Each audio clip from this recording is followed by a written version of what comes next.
Social മീഡിയയിൽ ഈ കഴിഞ്ഞ ആഴ്ച ഞാനങ്ങനെ ഒരു കാര്യം കണ്ടു. ഒരാളോട് ചോദിക്കുക. എന്താ ചോദിക്കുന്നത്? റമളാൻ മാസത്തിൽ അന്യസമുദായക്കാർക്ക് ഭക്ഷണം കൊടുക്കാൻ പാടുണ്ടോ? അയാളുടെ നിയമം വരുവാ മറുപടി ഇല്ല.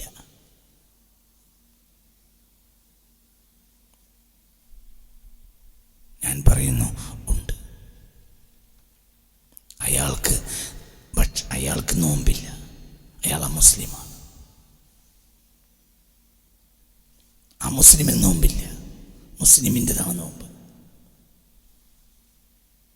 അയാൾക്ക് ഭക്ഷണം ലഭിക്കാൻ നിങ്ങളുടെ അടുക്കളയും നിങ്ങളും അല്ലാത്ത പരിഹാരം ഇല്ലെങ്കിൽ നിങ്ങൾ അയാൾക്ക് ഭക്ഷണം കൊടുത്തിരിക്കണം. എന്തുകൊണ്ട്? നിയമങ്ങളെല്ലാം മനുഷ്യത്വത്തിന് വേണ്ടി വന്നതാണ്. മനുഷ്യത്വത്തിനെ മുന്തിക്കേണ്ടത്.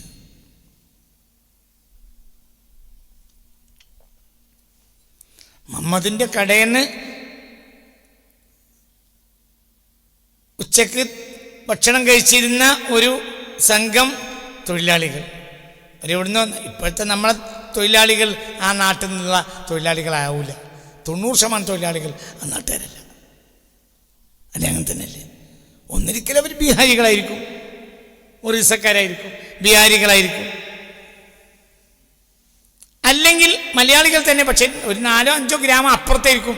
കാരണം ഇന്ന് പഴയകാലത്ത് ഓരോ നാട്ടിലെ ആളുകൾ ആ നാട്ടിൽ തൊഴിലെടുക്കും. ഇപ്പം അങ്ങനെയല്ല. കമ്പിപ്പണിക്ക് വന്ന ആള് 10-15 കിലോമീറ്റർ അപ്പുറത്തായിരിക്കും. രാവിലെ ബൈക്ക് എടുത്താൽ അയാൾക്ക് 10 മിനിറ്റ് ഇവിടെ എത്താം. അങ്ങനെ തന്നെയല്ലേ? സിമന്റ് പണി അങ്ങനെയൊക്കെ അങ്ങനെയല്ലേ? ആ നാട്ടുകാരായ ആളുകൾ കുറവ്, 99% ആ നാട്ടുകാരാവില്ല. അയാൾ ഈ മമ്മദിൻ്റെ അവര് ഉച്ചക്ക് 10 മണിക്ക് ഉച്ചക്കൊക്കെ ഈ മമ്മദിൻ്റെ കടയ്ക്ക് വരും. അവിടുന്ന് പൊറാട്ടയും ചായയും കഴിക്കും, ഉച്ചക്ക് ചോറ് അവിടുന്ന് കഴിക്കും, അവിടെ പണിയെടുക്കും. ശഅബാൻ 30 ആയപ്പോൾ മമ്മദ് ഇങ്ങനെ പറയാം, നാളെ പൂട്ടും, നിങ്ങൾ മാധവന്റെ കടയിൽ നിന്ന് കഴിക്കണേ, അങ്ങനെ പറയാം. അങ്ങനെ പറഞ്ഞാൽ അവിടെ ഒരു മാധവന്റെ കട വേണം. മാധവന്റെ കട ഇല്ലെങ്കിലോ നാളെ മുതൽ ഇവിടെ ഓഫാണ്, ഉണ്ടാവില്ല പറഞ്ഞാൽ അങ്ങനെ പറയില്ലെങ്കിൽ കാക്കി. നമ്മളിപ്പോൾ ഈ പണി തുടങ്ങിയിട്ട് നിങ്ങളെ കടയിൽ നിന്ന് തിന്നിട്ടുള്ളൂ. പിന്നെ ഏതോ നാട്ടിൽ പോയി ഭക്ഷണം കഴിച്ചൊന്നും ഈ പണിയെടുക്കാൻ കഴിയില്ല, ഈ വെയിലത്ത് പോകാനും കഴിയില്ല. നമ്മൾ സ്ഥിരം 5-6 മാസമായില്ലേ നിങ്ങൾ കരുതി വന്നതാണ്. പിന്നെ ഞങ്ങളൊരു കട ഉള്ളത് കൊണ്ടാണ് ഞങ്ങൾ ഈ പണിയോടെ ഏറ്റവും മനമര്യാദയ്ക്ക് ഭക്ഷണം കിട്ടും. ഇപ്പോൾ 99% തൊഴിലുകളിലും പുരക്കാർ ഭക്ഷണം കൊടുക്കില്ല, ഒക്കെ കരാറാണ്. അങ്ങനെ തന്നെയല്ലേ? നിങ്ങൾ ഏതോ കിതാബ് എഴുതിയെടുത്തിട്ട് സോഷ്യൽ മീഡിയയിൽ വിടുന്നതിന് ഇത് എഴുതി വിടുന്ന ഹൃദയം ചത്തുപോയി ജാഹിൽ എന്താ ആലോചിക്കാത്ത? എന്താണ് ആലോചിക്കാത്തത്? സാഹചര്യങ്ങൾ വിശദീകരിച്ചു കൊടുക്കണം. വേറെയും കടകൾ അവിടെ ഉണ്ടെങ്കിൽ അവന് നിർബന്ധമല്ല. എന്ത് പറയാം, അവിടെ നിന്നൊക്കെ കഴിക്കണേ പറയാം. അവർ വേറെ കടയില്ലെങ്കിലോ പറയാം, അവർ കടയില്ലെങ്കിലോ ഭക്ഷണം ഉണ്ടാക്കാൻ അവർക്ക് കഴിഞ്ഞോളൊന്നുമില്ല. ഇനിയിപ്പോൾ അവര് ഭക്ഷണം ഉണ്ടാക്കാൻ അവർക്ക് കഴിഞ്ഞോളൊന്നുമില്ല, അവർക്കിത് പരിചയം ഉണ്ടാവില്ല. ഭക്ഷണം ഉണ്ടാക്കുന്നവന് ഭക്ഷണം ഉണ്ടാക്കലാണ് തൊഴിൽ, പണിയെടുക്കുന്നവന് വേറെ പണിയെടുക്കുന്ന അതാ തൊഴിൽ. അപ്പോൾ നീ നോമ്പ് പറഞ്ഞേക്കോ, അവർക്ക് ഭക്ഷണം കൊടുക്കേണ്ടി വരും. എന്തുകൊണ്ട്? നിയമത്തിനേക്കാളും വലുതാണ് എന്ത്? നിയമത്തെക്കാളും വലുതാണ് എന്ത്? മനുഷ്യത്വം. എന്തെങ്കിലും വിചാരിച്ച് അക്കൂട്ടത്തിലൊരു പൈസന് കയറി എനിക്കിവിടെ ഭക്ഷണമില്ല, ഇനി വണ്ടി കിട്ടോ, ഞാൻ കുടുങ്ങിയിട്ട് ആ സാധുക്കൾ കൊണ്ട് ഉണ്ടാക്കി കൊടുക്കണം. എന്തേലും പ്രശ്നം? ഇങ്ങനെ കയറിയപ്പോൾ 2 ഫീക്കന്മാർ കയറി, 2 പൈസയിലും മറ്റോലും കയറി. അപ്പം എന്ത് പറയാ? എനിക്കിവിടെ ചോറില്ല, ഞാനും ആ കൂട്ടത്തിൽ പണിയെടുക്കുന്നുണ്ട്, ഇജാ കൂട്ടത്തിൽ പണിയെടുക്കാതെ ചെയ്തോ, എനിക്കിവിടെ നോമ്പില്ല, ചോറില്ല. എന്തുകൊണ്ട്? ജൂൺ സിനിമാണ്, എനിക്ക് പണിയേക്കാൾ പ്രധാന റമദാനിൽ നോമ്പാണ്, എനിക്ക് ഭക്ഷണം ഉണ്ടാവില്ല. അച്ഛനും കൃഷ്ണനും മാധവനും ആ സാധുക്കളാണ്, അവർക്ക് ഭക്ഷണമൊക്കെ എൻ്റെ കടമയാണ്. ഏത് നിയമത്തെക്കാളും നമ്മൾ പരിഗണിക്കേണ്ടത് നിയമങ്ങൾ സാഹചര്യങ്ങളിൽ നടപ്പിലാക്കണം. അതിനൊത്ത സാഹചര്യം വന്നാൽ മാത്രം നിയമം നടപ്പിലാക്കുക. അല്ലെങ്കിൽ പിന്നെ മനസ്സിലാക്കേണ്ടത് മനുഷ്യത്വം, അത് നടപ്പിലാക്കേണ്ടത്.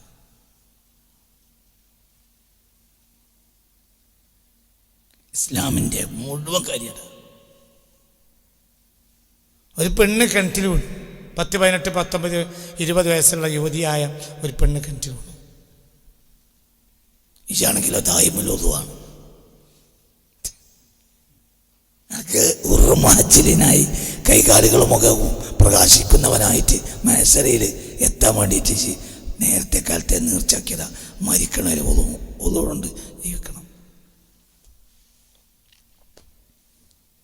അതിൻ്റെ ഉമ്മ ഇവിടുന്ന് വിളിച്ചു പറഞ്ഞേ, എൻ്റെ കുഞ്ഞാള് കിണറ്റിൽ വേണോ? അഭിചാലോചിച്ച്, കുഞ്ഞാളല്ല, കുഞ്ഞാനാണെങ്കിൽ ഞാൻ പോയി എടുത്തിരുന്നു. ഇതിപ്പോൾ കുഞ്ഞാളായിപ്പോയല്ലോ, അതിനെനിക്ക് തൊടാൻ പറ്റൂലല്ലോ.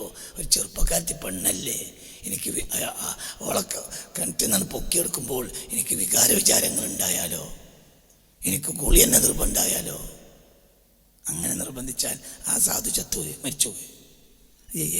പോയത്തക്കാര. അവിടെ നിയമത്തിന് എന്ത് വിലയുള്ളത്? അവിടെ വില എന്തിനാ? മനുഷ്യത്തിനല്ലെങ്കിൽ ഈ വില. നിങ്ങൾ ഇവിടുന്ന് വരുന്നത് നിങ്ങളുടെ സോഷ്യൽ മീഡിയയിൽ എഴുതി വിടുക. എന്ത്? അന്യ സമുദായക്കാർക്കും ഭക്ഷണം കൊടുക്കാൻ പാടില്ലാത്തതാണ് എന്ന സാഹചര്യം പറയണം. ഇത് വായിക്കുന്ന ലക്ഷക്കണക്കിന് കോടിക്കണക്കിന് ഹൈന്ദവ ജനത ഇസ്ലാമിനെ തെറ്റിദ്ധരിക്കുക. ആരുടെ കാരണത്താൽ? ഈ പമ്പര വിട്ടിയായ തലയെ കെട്ടുകാരനെ വിട്ടിത്തരം കാരണത്താൽ. പറയണ നിങ്ങൾക്ക് മനസ്സിലാവും. അതൊങ്ങളും ഓരോ കൂട്ടത്തിലാണെങ്കിൽ പോയിക്കോളി. നിയമത്തെക്കാൾ മുന്തിക്കേണ്ടത് മനുഷ്യത്വത്തെയാണ്.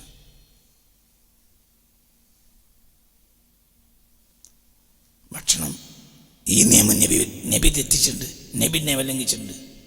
നബി സല്ലല്ലാഹു അലൈഹി വസല്ലം നബി സല്ലല്ലാഹു അലൈഹി വസല്ലം നിയമം ലംഘിച്ചിട്ടുണ്ടല്ലോ. വയറിനെ 3 ഭാഗമാക്കണം. ഒരു ഭാഗം ഭക്ഷണത്തിന്, ഒരു ഭാഗം വെള്ളത്തിന്, ഒരു ഭാഗം വായുവിന്. അങ്ങനെ ആക്കണം. പട്ടിണി കിടക്കുന്ന സ്വഫത്തിൻ്റെ ആചാരമൊക്കെ പട്ടിണി കിടക്കുന്ന സമയത്ത് കുറച്ച് പാല് കിട്ടി. അപ്പോൾ അബൂ ഹുറൈറ റളിയല്ലാഹു അൻഹുവിനോട് ഹബീബായ നബി പറഞ്ഞു, ഞാൻ അവിടെ ഉള്ളവരൊക്കെ വിളിച്ചതാണ്, കുടിക്കാൻ കൊടുത്ത് പാല് കുടിച്ചു. എല്ലാവരും പാല് കുടിച്ചു പോയി. അവസാനം അബൂ ഹുറൈറ റളിയല്ലാഹു അൻഹു നബിയും പാലും ബാക്കിയായി. ചെറിയ റസൂലുള്ളാഹിന്റെ മജ്‌ലിസത്താ. അത്ഭുത സംഭവം. ഇത്ര പോകുന്ന പാത്രത്തിൽ നിന്ന് ഒരു ജനത മുഴുവനും പാൽ കുടിച്ചു. പിന്നെ നബിയും അബൂ ഹുറൈറ തങ്ങളുണ്ട്. അപ്പോൾ അബൂ ഹുറൈറയോട് ഹബീബായ നബി പറഞ്ഞു, ഇശ്റബു അൻത യാ അബൂ ഹുറൈറ, നിങ്ങൾ ഇനി കുടിക്കി. അബൂ ഹുറൈറ തങ്ങൾ പറഞ്ഞു, ശരിബത്തു, ഞാൻ കുടിച്ചു. ഞാൻ ആ പരിധി കുടിച്ചു. എത്ര? 3 ഭാഗം കണക്കാക്കി ഞാൻ കുടിച്ചു. ഞാൻ പാൽപാത്രത്തിൽ നിന്ന് തലയെടുത്തപ്പോൾ ഹബീബാ നബി എന്നോട് പറഞ്ഞു, ഇശ്റബു അൻത, ഒന്നും കുറച്ചും കുടിച്ചോ. അപ്പോൾ ശരി കൊടുത്തു. അപ്പോൾ ഞാൻ കുറച്ചും കൊടുത്തു. ഞാൻ പിന്നെയും മാന്യത കൊണ്ട് തലെടുത്തു. എനിക്ക് ആ പാത്രം കൊടുത്തിട്ട് മാത്രം പൂതിയുണ്ട്. അപ്പോൾ റസൂലുള്ള തലെടുത്ത പിന്നെ പറഞ്ഞു, ഇശ്റബു അൻത, കുടിക്ക്.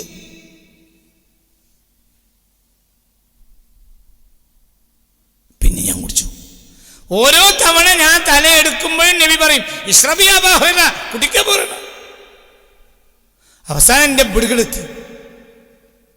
അപ്പോൾ പറഞ്ഞു നബി, എൻ്റെ വയറ്റിൽ എൻ്റെ ഇവിടുന്ന് അങ്ങോട്ട് ഒരു തുള്ളി പാലിന സ്ഥലമില്ല. എന്നാ പാൽപാത്രം എന്നതാ. അപ്പം നിയമം തെറ്റിച്ചോ? പറയടോ. രാവും പകലും മുണങ്ങി നടക്കണവർക്കുള്ള നിയമമാണ്. ആഴ്ചക്കണക്ക് മര്യാദയ്ക്കൊരു ഭക്ഷണം കാണാത്തവനാ നിയമം ബാധകാവൂല എന്നൊക്കെ പറഞ്ഞ് മനസ്സിലായില്ലേ?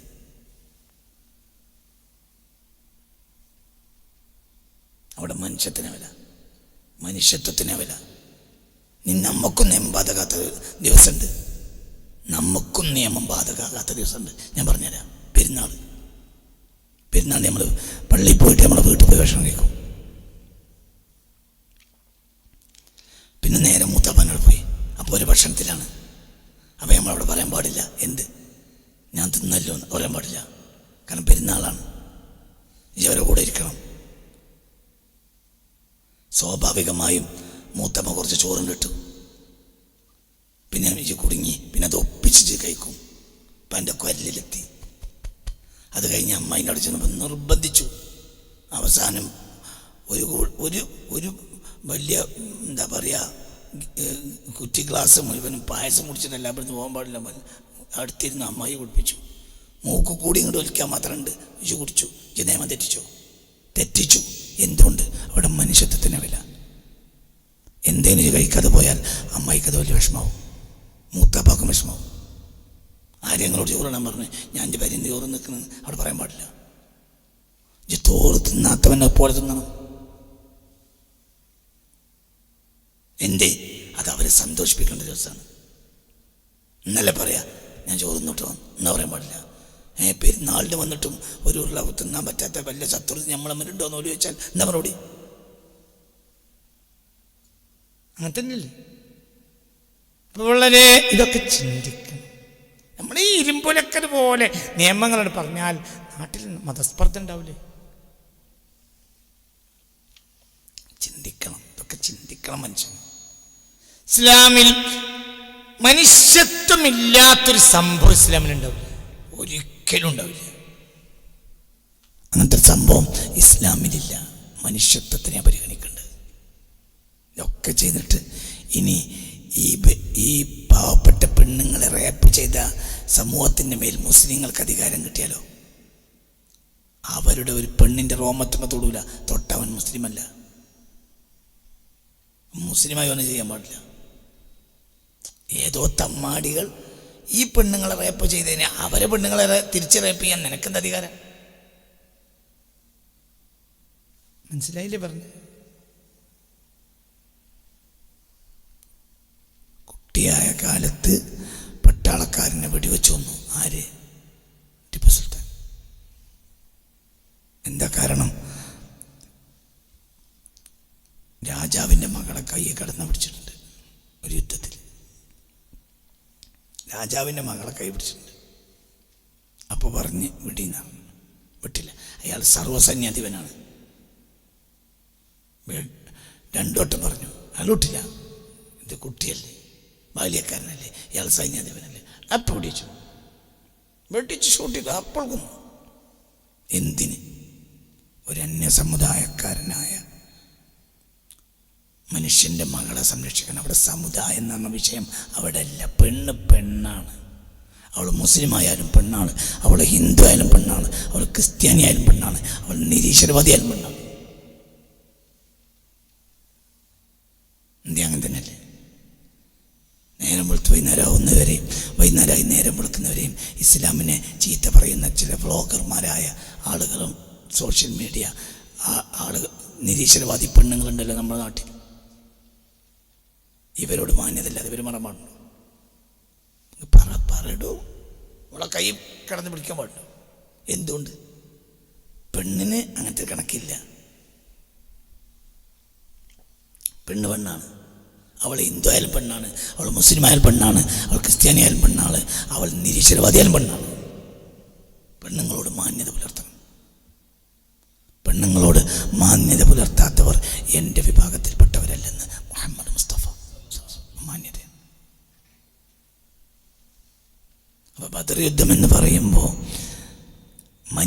നമ്മൾ ചിന്തിക്കേണ്ടത്, ഒരു യുദ്ധം എന്ന് പറയാം, അതിൽ രണ്ട് കാര്യമുള്ളത്. ഒന്ന്, നേരിൻ്റെ കൂടെ നിൽക്കാനുള്ള മനുഷ്യൻ്റെ ഓർമ്മപ്പെടുത്തൽ. രണ്ട്, സമർപ്പണം. അതൊരു വിശ്വാസിയുടെ ബാധ്യതയാണ്, സത്യത്തിന് വേണ്ടി സമർപ്പിക്കുക. അപ്പോൾ അള്ളാഹു അവൻ്റെ കൂടെ ഉണ്ടാവും. അള്ളാഹു തന്നെ നിയമം തെറ്റിച്ച യുദ്ധമാണ് സത്യത്തിൽ ബദർ യുദ്ധം. അള്ളാഹു നിയമം തെറ്റിച്ചു.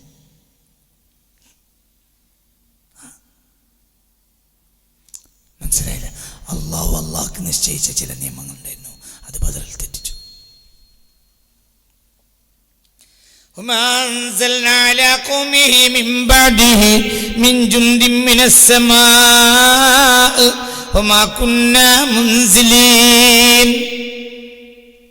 ഹബീബുൻ നജ്ജാറിനെ കൊലപ്പെടുത്തിയപ്പോൾ ആ ജനതയെ കൊല്ലാൻ ഞാൻ ആകാശത്ത് നിന്ന് ഒരു പട്ടാളക്കൂട്ടത്തെ ഇറക്കിയില്ല.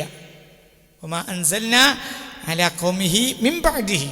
ഹബീബുൻ നജ്ജാറിനെ അവർ ക്രൂരമായി കൊന്നു, അദ്ദേഹം സത്യവിശ്വാസിയായതിൻ്റെ പേരിൽ. യാസീൻ അല്ലേ സൂറത്ത്. വമാ അൻസൽനാ അലാ ഖൗമിഹി മിൻ ബഅദിഹി മിൻ ജുൻദിൻ മിനസ് സമാ. ഞാനതിന് ആകാശത്ത് നിന്ന് ഒരു പട്ടാളമൊന്നും ഇറക്കിയില്ല. വമാ കുന്നാ മുൻസിലീൻ. അങ്ങനെ ആകാശത്ത് നിന്ന് പട്ടാളം ഇറക്കുന്നത് എൻ്റെ രീതിയുമല്ല. ആ നിയമം പഠിച്ചു ലംഘിച്ചു. 5000 മലക്കുകൾ ഇറക്കി കൊടുത്തു. മനസ്സിലായില്ല? എന്തുകൊണ്ട്? സത്യത്തിന് വേണ്ടി സമർപ്പിക്കുന്നവനെ സഹായിക്കൽ അള്ളാഹുവിൻ്റെ ബാധ്യതയാണ്. അതന്നെ. ഇവർക്കൊന്നുമില്ല, ഇവർ കൊല ചെയ്യപ്പെടും, പക്ഷെ അവരെ കൂടെ നിർത്തും. എന്തുകൊണ്ട്? അവർ സത്യത്തിന് വേണ്ടി ജീവിക്കണം. അത് ഏത് കാലത്തുണ്ടാവും. സത്യത്തിന് വേണ്ടി ഏത് കാലമുണ്ടാവും. സത്യത്തിന് വേണ്ടി ആര് സമർപ്പിച്ചാലും അവർക്ക് ഒന്നും ഉണ്ടാവേണ്ടേയില്ല.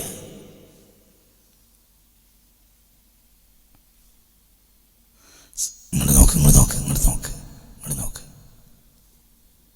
അവർക്ക് സമർപ്പണമുണ്ടെങ്കിൽ അള്ളാഹുവിന്റെ സഹായം ഉണ്ടാവും. സത്യം അവരെ പക്ഷത്ത് സത്യം ഉണ്ടായാലും പോരാ. അവർക്ക് ആ സത്യം നിലനിൽക്കാൻ വേണ്ടി സമർപ്പണം ഉണ്ടാവും. ബദർ യുദ്ധത്തിൽ നടന്നത് സമർപ്പണം. അപ്പോൾ അള്ളാഹു സഹായിച്ചു.